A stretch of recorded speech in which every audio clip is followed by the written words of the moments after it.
My guest today, she's kind, she's generous, she's got a beautiful heart, she's sometimes crazy, she laughs a lot, she's gorgeous, loves her beautiful children, loves her amazing sisters. My guest today, she's a nurse, she's my baby sister, you guessed it. My guest today is Bernadette Flynn / Matejic. Yay!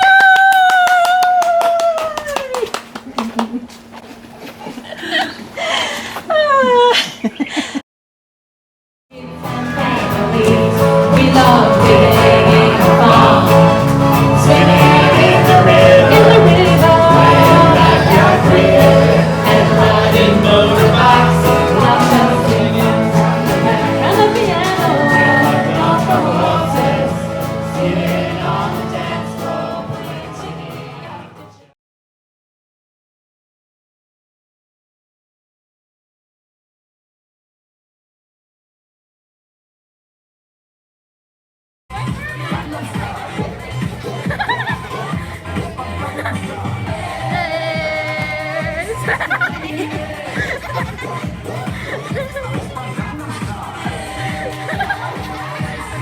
Okay, Bernadette, Dette. So we call her, actually, that's a good start. So I just said, okay, Bernadette, but actually Dette's got about 5 different names from her family. So I was about to say, Auntie Dette, introduce yourself. So what are all the names that you get again from everybody?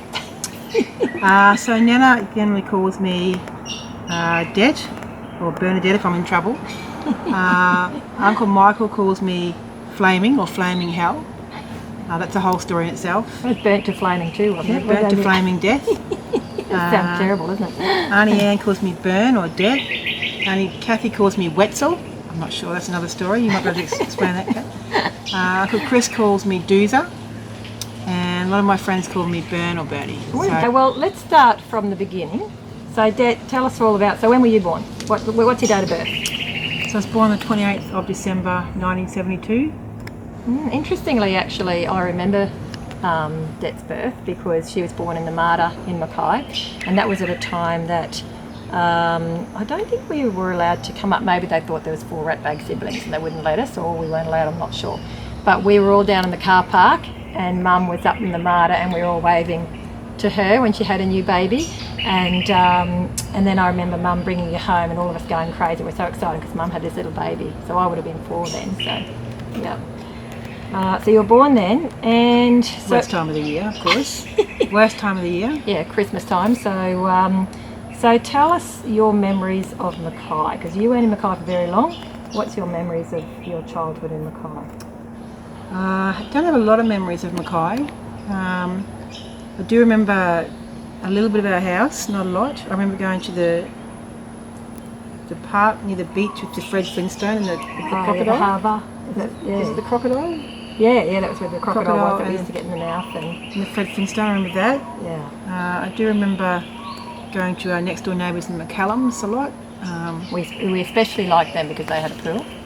Yeah, they had a pool, so we used to jump the fence, play with Vernon a lot. Where I played with Sean and David probably a bit more. I remember a little bit of Auntie Kit's place and a little bit of Auntie Kansas' place, and not a great deal of that. I was only 6, I think, when we left. So Do you remember much about going to St Mary's when you were in grade 1?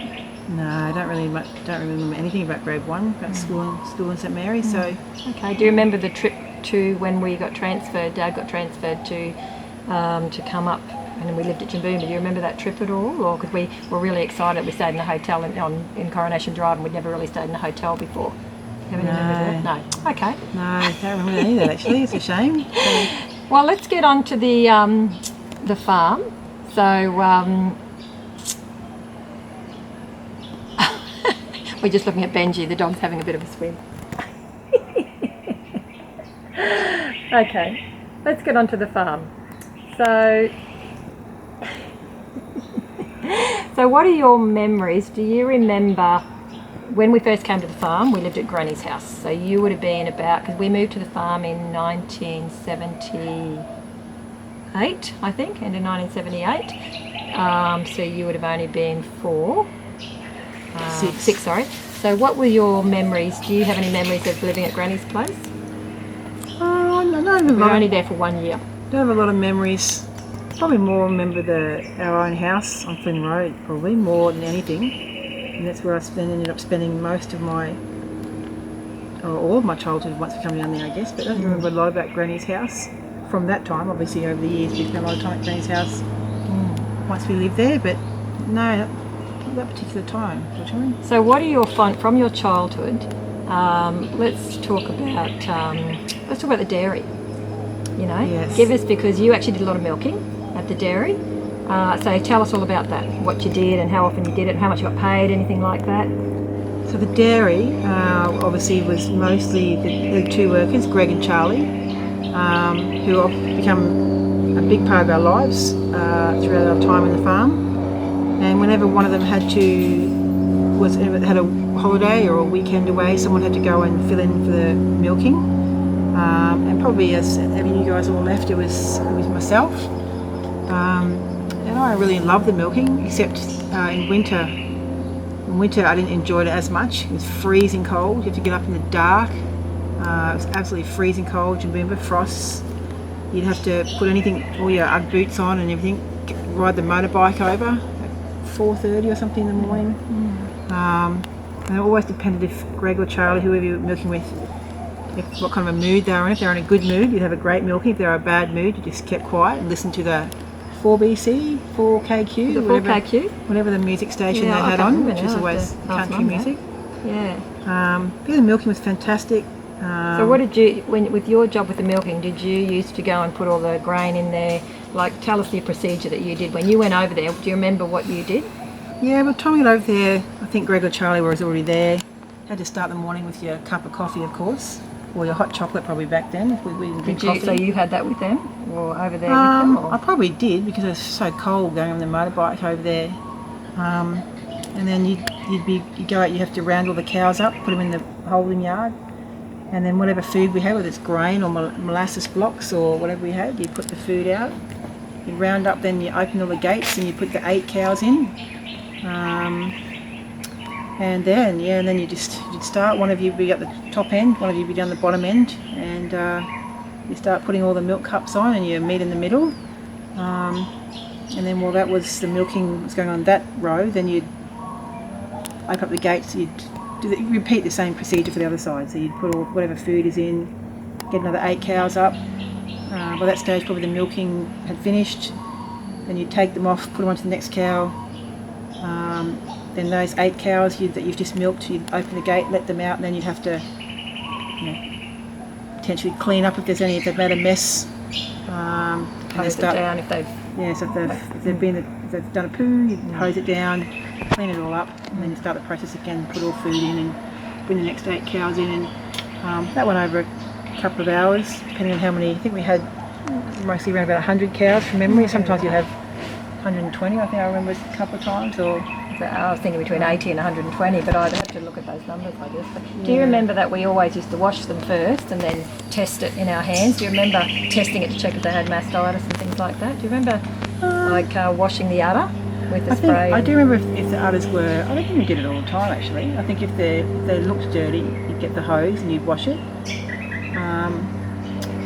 But no, and I think Greg and Charlie often, if they thought there was mastitis, they'd do that. I don't remember doing a lot myself. Do you remember putting it into that vat? You know, when the cows had mastitis, we separated it out so it wasn't going up in the pipe with the other cows. We put it into. Do you remember what that was that we used to put it into? Remember we put the cups on, I think, didn't we? And we actually, the cups though the milk went into, so they were still milked, went into like a little separate sort of. Yeah, I can't remember what it's called actually, but like that. So. And then obviously you'd go through at the end of the milking. You'd love opening the big vat up, and you'd see all the milk that you've had, and you'd just always go and get the fresh milk. I remember going and Granny used to always send someone down to get the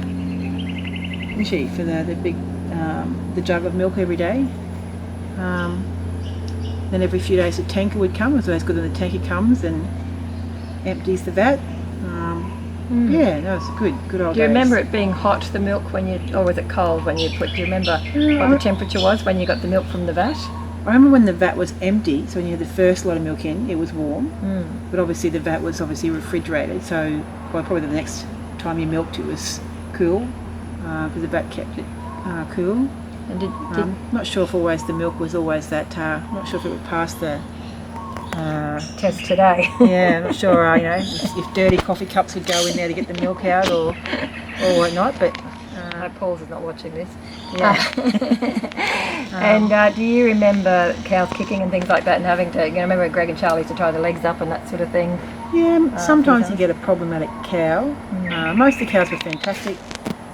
Sometimes, and they always knew they had the tags on their ears.